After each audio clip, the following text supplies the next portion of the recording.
What is up, beautiful people? It's your girl Cam and I am back with another video. Today I'm coming in with a face-to-face video because I am sharing with you my very first book review video of 2023. And in this video I'm going to rank all of the books that I read this month.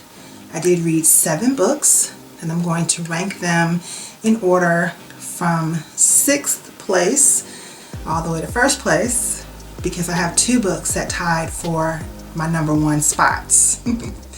So I did read 7 books. Some of them were physical books, some of them were on my Kindle e-reader. And if you want to find out what books I read this month and my take on them, then just stay right there.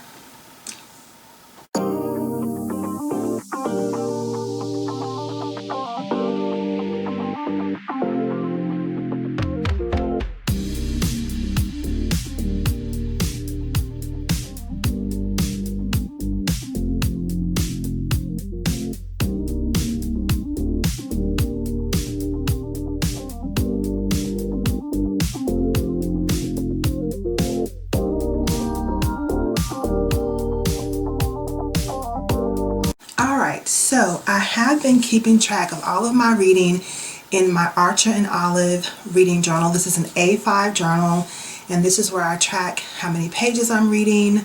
I track the genre of the book, the reading challenges that I am taking on this year. So at the end of this video, I'm going to go through my January reading and show you how everything came together in terms of tracking all of my reading for this month. But for now, I want to share with you my ranking for my books for this month. And we're going to start with number 6.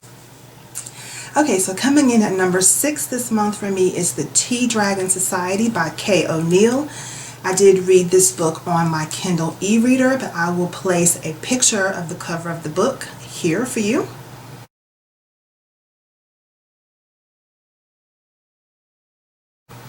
Okay, and this is a graphic novel. It was pretty short, and it is the story of the Tea Dragon Society and how it was formed.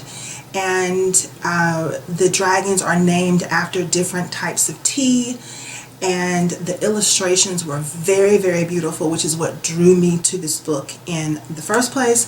And it was a good read, but I will say that it was a difficult read for me because I was reading it on the Kindle. And if you know anything about graphic novels, they're basically comic books. They're basically novels in the form of a comic book. And so the writing is very small. So in my e-reader, I had to keep expanding the text and sliding the page over so I could read the full page. And that was very difficult. So I'm new to the Kindle e-reader. And unless there's something about the e-reader that I'm not aware of, I don't want to read graphic novels on the e-reader anymore. So yeah, that kind of made my enjoyment of the book, that kind of lessened my enjoyment of the book because of how I had to expand the text to even read it.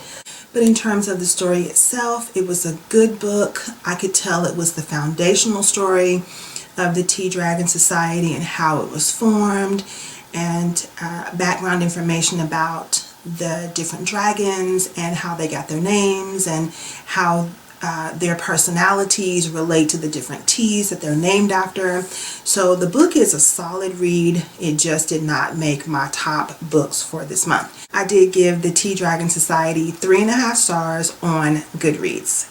And that is number 6 for me this month, The Tea Dragon Society by Kay O'Neill. Coming in at number 5, I do have the physical book, and it is Every Summer After by Carly Fortune. This is a book that was recommended to me by my colleagues, and it was a very good book.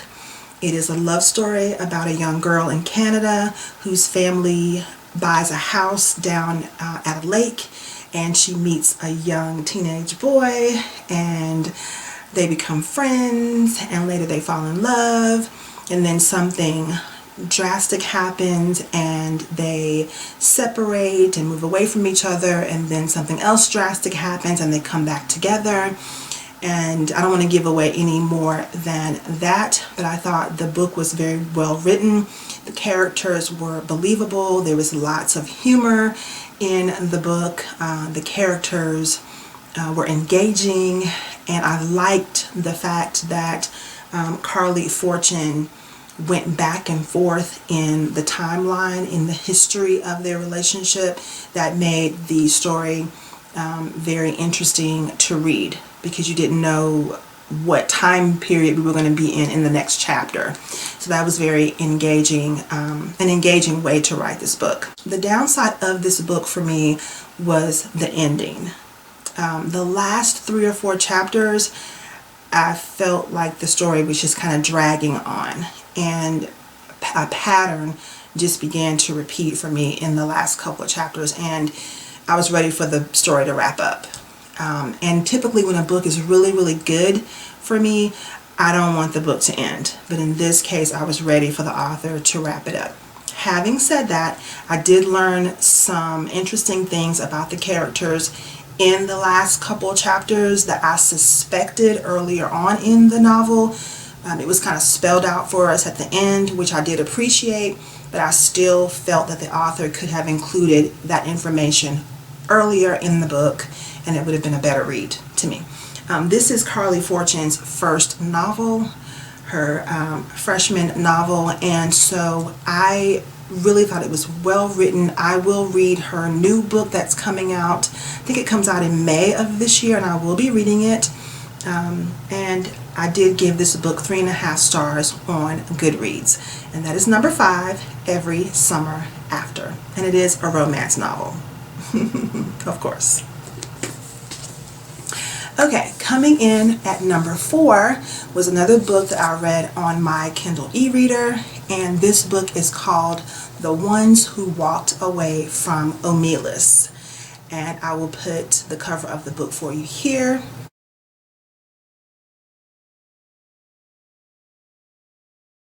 Now, The Ones Who Walked Away from Omelas is a very short novella. It is about 32 pages, but it is packed with some very philosophical themes. So in this society, Omelas, everything is flourishing, the people are prosperous, they're happy, they're wealthy, they're healthy. When we meet this society, they are having a celebration. But all of this is due to the abuse or the punishment of one particular sector of the society. So the good life that they are experiencing is all due to this abuse. And the question is, the philosophical question is, if you are aware of this, if you know that the reason you are able to prosper and be well off and be happy is because of someone else's despair, what do you do with that information? Do you try to right the wrong? Do you go with the status quo, or do you walk away? That's the question. In those 32 pages, this is what we are faced with as the reader. And this book, The Ones Who Walked Away from Omelas, was written by Ursula K. Le Guin, and it is a philosophical set of questions, from my understanding from reading the epilogue, that these questions have been asked for centuries. Do we sacrifice the few to benefit the many? And how do we wrap our minds around that? And how do we justify that? So it was a very thought-provoking read, and I do recommend it. I did give this book, The Ones Who Walked Away from Omelas, 4 stars on Goodreads. Coming in at number 3 for me is another book that I read on my Kindle e-reader, and it is The Measure of a Man by Dr. Martin Luther King Jr. Now, I read this book on Dr. King's holiday this year, and it was a perfect way to honor his life and his legacy.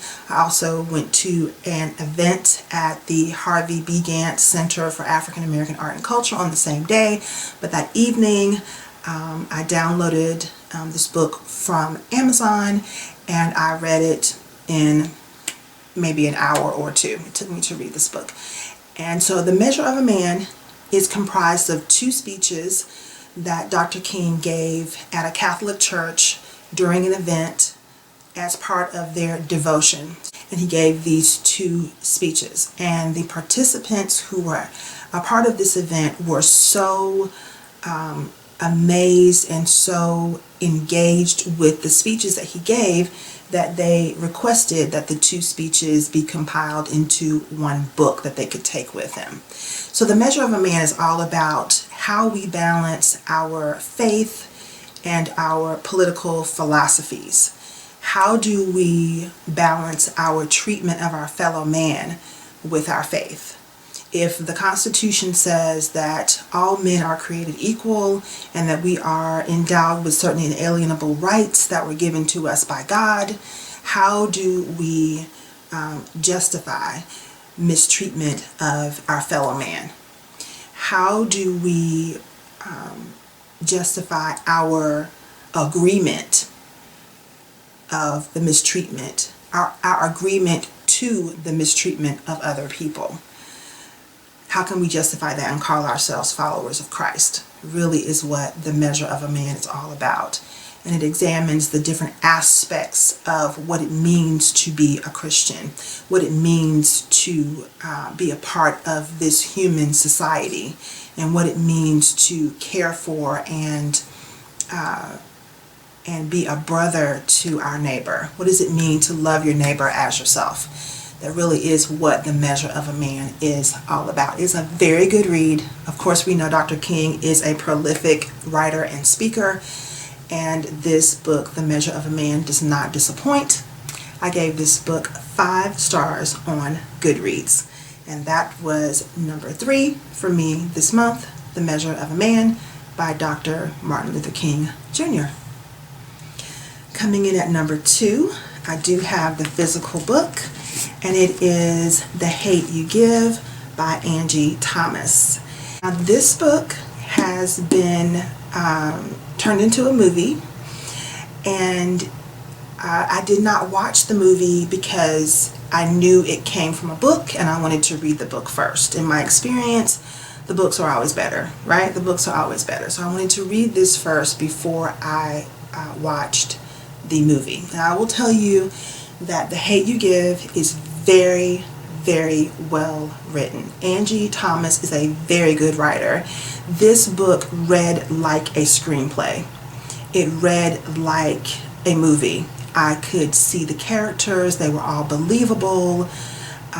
There was lots of action in this novel. There were so many themes covered, from code switching to snitching to white privilege to police brutality to bullying to interracial relationships to drug violence to rioting. So many things were covered in this book, and it was so well written. I really could not put it down. I read it in about, I think I read this one in about a week. It was a very good read. The reason that it did not rank number 1 for me is because of the content. For me, reading is oftentimes about escapism, right? I do read for knowledge, understanding, and to continue to be a lifelong learner. But when I'm reading fiction, typically I want to escape for a few hours and just travel somewhere I haven't been before and relax and enjoy myself. And this content hits so close to home to some of the violence and brutality that we have witnessed in our communities and in our country over the last, well, for a long time, but in our faces on video, with video footage proof. the last 10-20 years have been very traumatic. So this book was difficult to read, not because of the writing, but because of the content. I was very pleased with the author's creative choice to add lots of humor in this novel. A lot easier to read because she sprinkled in lots of humor, especially the character Nana. She was so funny. She kept me laughing and giggling while I read this novel, and I appreciated that, because without that, I probably would need some therapy after reading this book. But because Nana was included and there were other places where humor was sprinkled throughout, the father in the book was very humorous. He tried to make his daughter Star laugh throughout this novel as well. And so that lightened up the heavy content of this novel quite a bit. Star was a hero in this book, and Angie Thomas is a very, very good writer.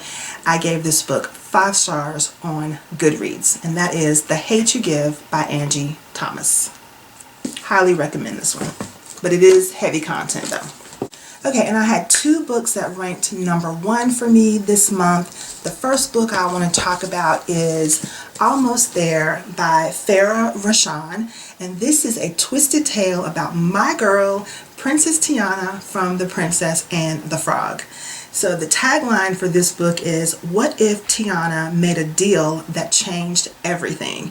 And in this twisted tale, it's the continuation of Tiana's story from The Princess and the Frog, but with a big twist. In this book, she makes a deal with the antagonist, Dr. Facilier, that definitely turns her world upside down.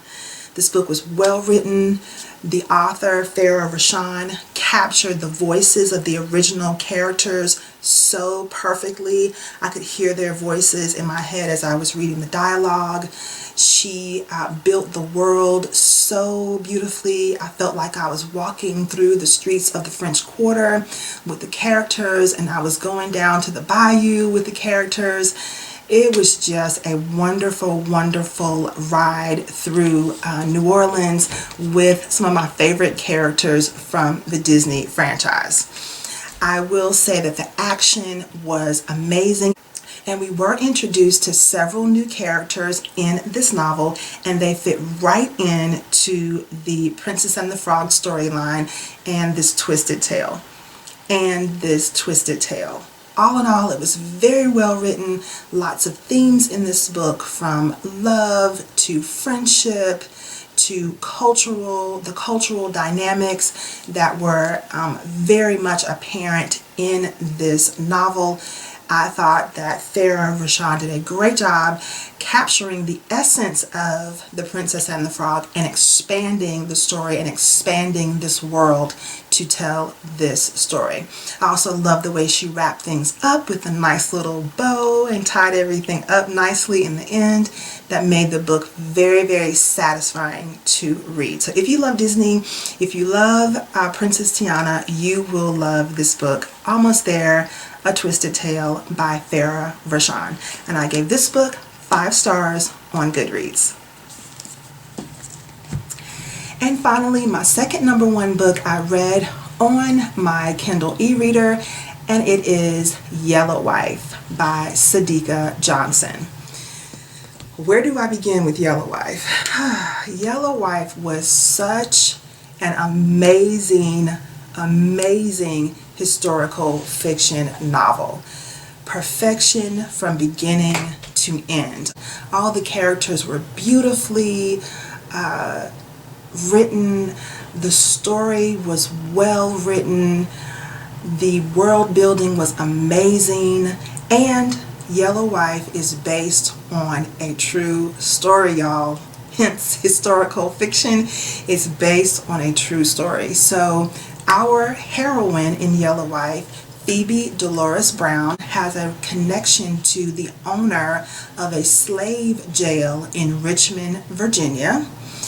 And it is infamously called The Devil's Half Acre. And if you read this novel, you will definitely understand why it is called The Devil's Half Acre, because it is literally hell on earth, and there is a devil in this hell, okay? He is definitely a devil in this hell. But our main character, Phoebe Dolores Brown, is a survivor, and she is a hero. And she makes so many sacrifices throughout this entire novel. First, she makes sacrifices just to survive. Then she makes sacrifices for her children and for her children's survival. There's just so much going on in this novel. It's action-packed, it's full of history, it's full of references to real life events that happened during the antebellum South. And I gave Yellow Wife 5 stars. And I do want to let you know that The Devil's Half Acre is located at Virginia Union University. It is a real place that you can still find at Virginia Union University. So look that up because it is very, very intriguing. And I love a good old history story that has a powerful ending. So our hero, Phoebe Dolores Brown, is a woman for all times, y'all. She is a woman for all times. And there are some times in the story when you wonder if she's making the right decisions, and you might question some of the choices that she makes. But all in all, she is a hero, and I highly, highly cannot recommend this book enough for you to read if you are into historical fiction and if you don't get upset from reading about the antebellum South. I know some people just don't want to read about that. I, on the other hand, am so fascinated by that part of our nation's history.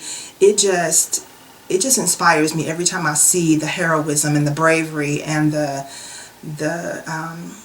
ingenuity of a people who went through so many devastating circumstances, but they were able to survive.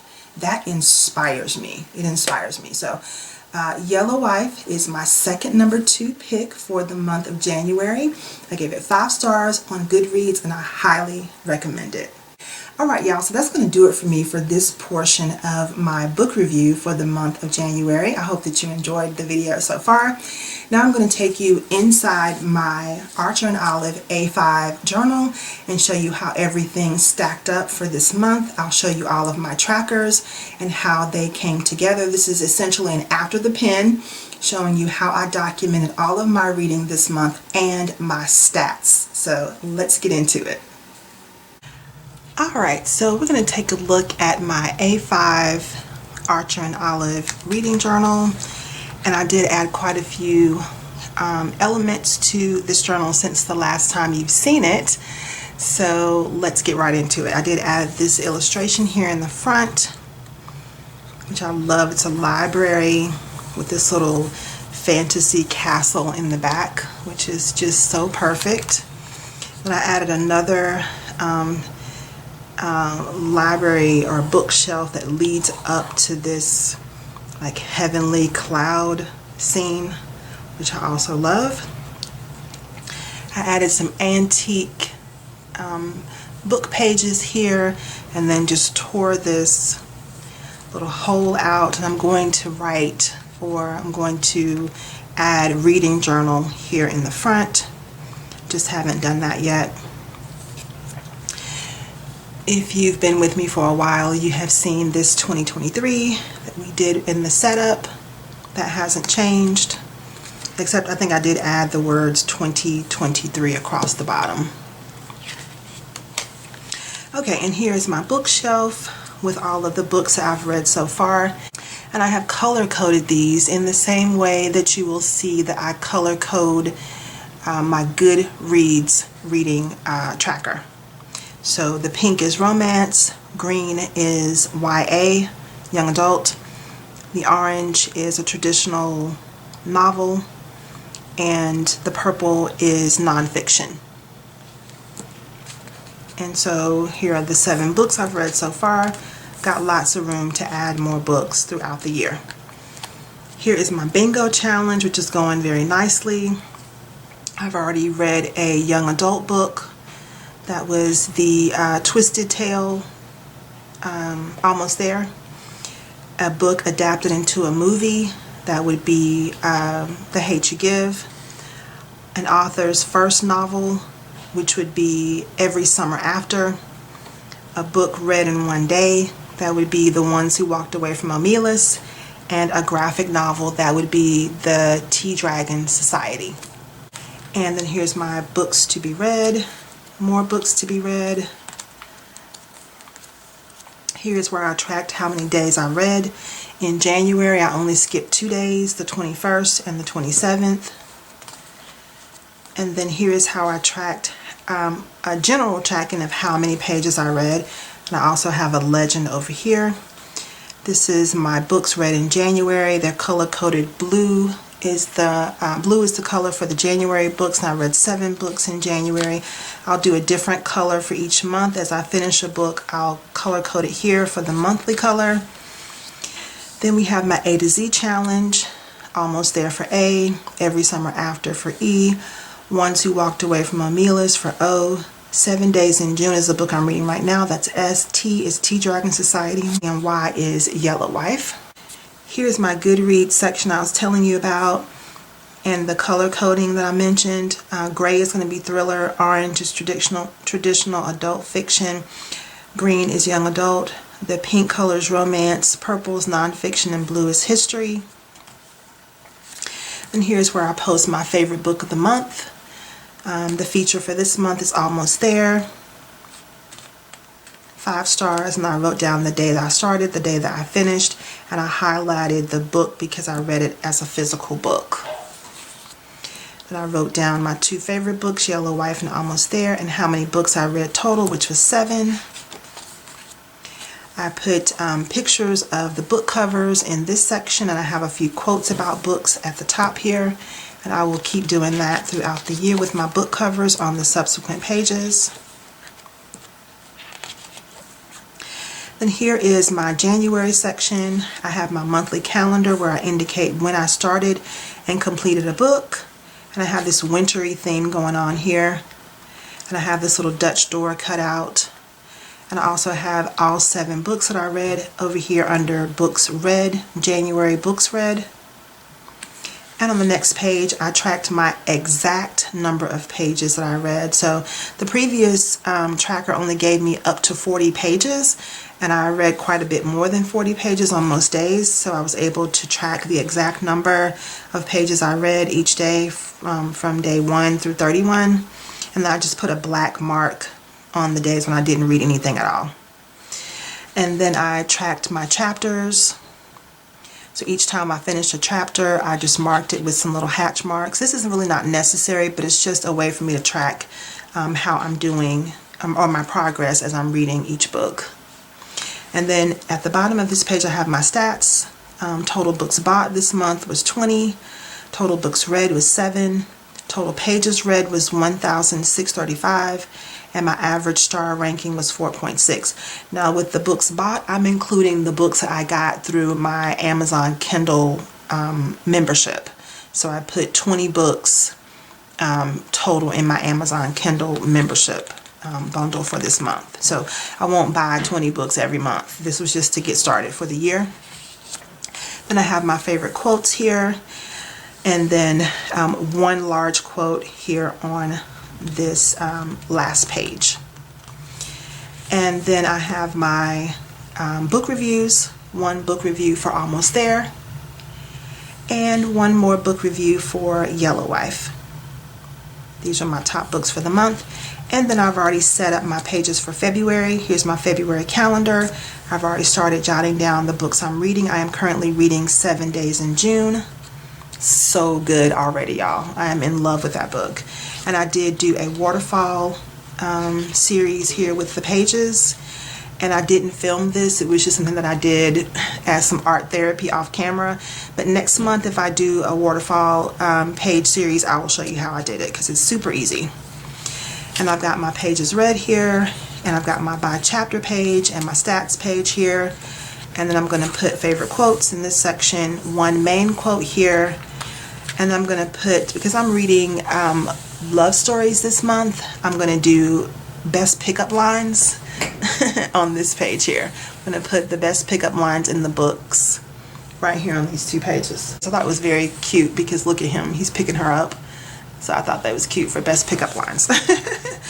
Kind of corny, but I thought it was cute. Okay, then I'm going to put my book review for one book here, and if I have a second book, I'll put it on this page as well. So that's going to be it for my After the Pen and my setup for February. I hope that you enjoyed this video. If you did, don't forget to give me a big thumbs up. If you're not already subscribed, go ahead and hit that subscribe button, and don't forget to click the notification bell so you'll be notified each time I post new content right here for you. Thank you so much for joining me. I hope that you are reading some good books right now, and I hope that your week is full of love, joy, and most of all, peace.